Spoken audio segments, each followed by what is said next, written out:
السلام علیکم ڈاکٹر صاحب. وعلیکم السلام سر، کیسے ہیں؟ ٹھیک ہے جی الحمد للہ. اچھا جی، آج کا جو ٹاپک ہے ہمارا وہ ڈاکٹر صاحب کی زبانی سنتے ہیں. جی کیا ہے جی ڈاکٹر صاحب؟ سب سے پہلے جو ہمیں پتہ ہے کہ ہمارا جو کڈنگ سیزن ہے، ٹھیک ہے، ایز پر ریکوائرمنٹ جو ہمارا کڈنگ سیزن ہے وہ سپتمبر میں ہے، یہاں بھی شروع ہو جائے گا کچھ دنوں میں. تو اس کے لیے جو ہماری مدر کیئر ہے اس میں جو چیزیں آتی ہیں، ٹھیک ہے، سب سے پہلے جو ہماری جو چیز آتی ہے وہ سب سے جو امپورٹنٹ ہے، جو کسی بھی فارم کا 70% ہوتی ہے، وہ ہے نیوٹریشن. کہ جو ایک پریگننٹ بکری ہے، ابھی بچے دینے والی ہے، آخری 15 دن ہے یا 20 دن ہے، 3 ہفتے ہیں، تو اس کی ڈائٹ کا پلان جو ہے ہمارا وہ اچھا ہونا چاہیے. ڈائٹ میں یہ ہے کہ ہم ایسے کہ ہم جانتے ہیں کہ جب پریگنینسی کے 2-3 مہینے، چوتھے مہینے میں ہوتا ہے بکری، تو ہم اس کو دے رہے ہوتے ہیں لو انرجی ڈائٹ، ٹھیک ہے، تاکہ اس کو کوئی افیکٹ نہ آئے پریگنینسی کے. لیکن جب وہ آخری 3 ہفتوں میں یا آخری 2 ہفتوں میں ہوتی ہے، جس کو ٹرانزیشن پیریڈ کہتے ہیں، اس میں ہم نے ڈائٹ کو اس طرح بڑھانا ہوتا ہے انرجی وائز کہ تھوڑی تھوڑی انرجی بڑھانی ہے، تاکہ بکری کو کڈنگ تک جب تک وہ بچہ دینے تک آئے تو اس کی جو انرجی ہے وہ پوری ڈائٹ کے ساتھ پوری ہو جائے، اور جس کو ہم ٹرانزیشن پیریڈ کہتے ہیں.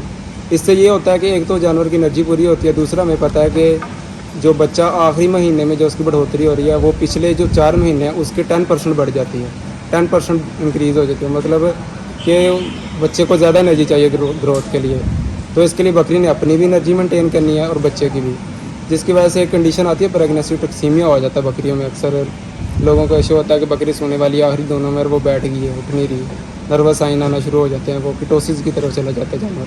تو اس سے جو انرجی ڈائٹ دینے سے ہمیں یہ ہوتا ہے کہ جو اس کا انرجی ہے وہ بھی پوری ہوتی ہے اور بچے کی انرجی بھی پوری ہوتی ہے.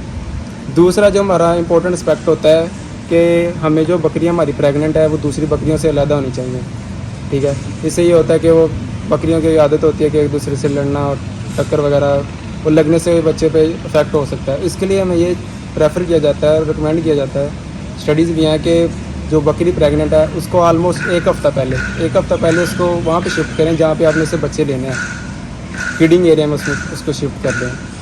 اس کے بعد تیسری چیز جو ہماری آتی ہے کہ جو ہمیں فریش واٹر اویلیبل ہونا چاہیے، وہ مطلب فیڈ کے ساتھ ہی آ جاتا ہے کہ فریش واٹر ہر ٹائم اویلیبل ہونا چاہیے گوٹ کو، ٹھیک ہے. اس کے بعد جو ہمارے پاس کچھ لوگ ویکسینیشن بھی کرنا چاہتے ہیں، تو ویکسینیشن ریکمینڈ کیا جاتا ہے کہ 3 ہفتے پہلے یا 4 مطلب 1 منتھ پہلے جو کڈنگ سے ہمیں ویکسین کر دینی چاہیے. اس سے یہ ہوگا کہ جو ہمارا بچہ آنے والا ہے اس کو بھی اینٹی باڈیز ملیں گی، اور اس کا جو ماں ہے اس کے کلوسٹر میں بھی اینٹی باڈیز بن کے آ جائیں گی، ٹھیک ہے. اس کے بعد جو ہمارے پاس اگلی چیز آتی ہے ویکسینیشن کے بعد، وہ یہ ہوتا ہے کہ بکری ابھی ہفتہ ایک رہ گیا ہے، مطلب تھوڑے دیر ہمیں پتہ ہے کہ ابھی 3-4 دن میں یہ سو جائے گا، بچہ دے دے گی بکری. تو اس میں ہمیں دیکھنا چاہیے کہ اس کو چیک اپ کرتے رہنا چاہیے، اس کا BCR چیک کرنا چاہیے، نیچے تو نہیں آ رہا، اوپر تو نہیں جا رہا، ٹھیک ہے، کوئی نروس سائنس تو نہیں آ رہے، ٹھیک ہے، اینیمل صحیح بیہیو کر رہا ہے، ٹھیک ہے، کوئی نارملٹی نہیں ہے. اور جب بالکل ڈیز پاس آ جائیں، مطلب ابھی ہمیں یہ کہ ایک آج یا کل یہ بچہ دے دے گی، تو پھر ہم اس کی اچھی آبزرویشن کرنی چاہیے. ہر تھوڑے ٹائم کے بعد اس کو دیکھنا چاہیے اس میں کوئی سائن تو نہیں آ رہے، جس طرح کے بول تو نہیں رہی بکری، ٹھیک ہے، کوئی اب نارمل کوئی ڈسچارج تو نہیں کر رہی، ٹھیک ہے، ریسٹ لیسنس تو نہیں ہے، کیونکہ جب یہ کڈنگ کے سائن ہے یہ بچہ دینے کے سائن ہوتے ہیں.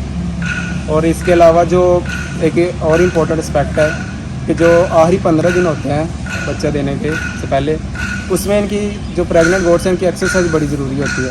ایکسرسائز یہ ہے کہ ان کا جو ایریا جہاں پہ ہم نے ان کو رکھا ہے وہ کھلا ہونا چاہیے تاکہ یہ چل پھر سکیں. اس سے یہ ہوتا ہے کہ ایک تو ان کی میٹابلزم ٹھیک رہتا ہے، چلنے پھرنے ایکسرسائز کرنے سے ان کے بچے کی گروتھ پہ اچھا اثر آتا ہے.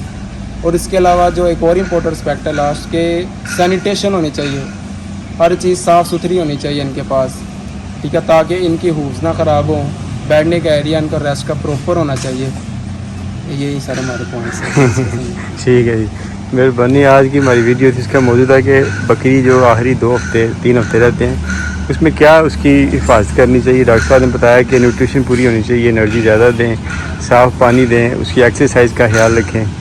اور دوسری ایک بات ہو رہا ہے کہ اس کو خشک لوسن جو ہے نا اس کی فراہمی 24 گھنٹے ہائی کوالٹی لوسن کی وہ ضرور بنائیں، کیونکہ اس میں بھی ان کو انرجی، وائٹامن، پروٹین، فائبر ساری چیزیں ملتی ہیں، تو جس سے بکری کا جو ہے نظام ٹھیک رہتا ہے، پروٹین فیٹ کی ضرورت پوری ہوتی رہتی ہے. اور کافی سارے ایسے اضافی کیلشیم جیسے ہوتا ہے یا فائبر یا فاسفورس، اس طرح کی کافی ساری چیزیں ملتی ہیں جن سے جانور کا معدہ ٹھیک رہتا ہے اور ڈائریا نہیں ہوتا ہے. کیونکہ اگر حاملہ بکری کو ڈائریا ہو جائے تو پھر اس کے نیوٹرینٹ ڈائر ہونے لگ پڑتے ہیں، اور وہ بچے کے لیے پھر وہ جو نیوٹرینٹس پیٹ میں ہوتے ہیں نا وہ پورے نہیں پڑتے، اور وہاں سے بھی مسائل جو ہے نا وہ زیادہ بڑھ جاتے ہیں.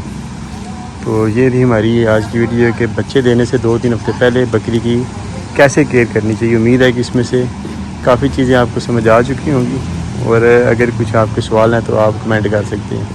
کل کی جو ہماری ویڈیو ہوگی نا وہ یہ ہوگی کہ ڈیلیوری میں اسسٹنس کیسے کرنا ہے، یعنی کہ بکری کے بچے کو جب ڈیلیوری بکری کاری ہوتی ہے تو بکری کی مدد کیسے کرنی ہے. ٹھیک ہے جی، اس پہ تھوڑا بہت ویڈیو بنا لیں گے. پرسوں جو ویڈیو ہوگی نا کہ جب بچہ پیدا ہو جائے گا تو پھر اس کی بچے کو فل فور جو ہے نا وہ کیا کیا ضروری اقدامات ہوتے ہیں جو پیدائش کے فوراً بعد کرنے ہوتے ہیں. ڈاکٹر صاحب شکریہ جناب، تھینک یو، السلام علیکم.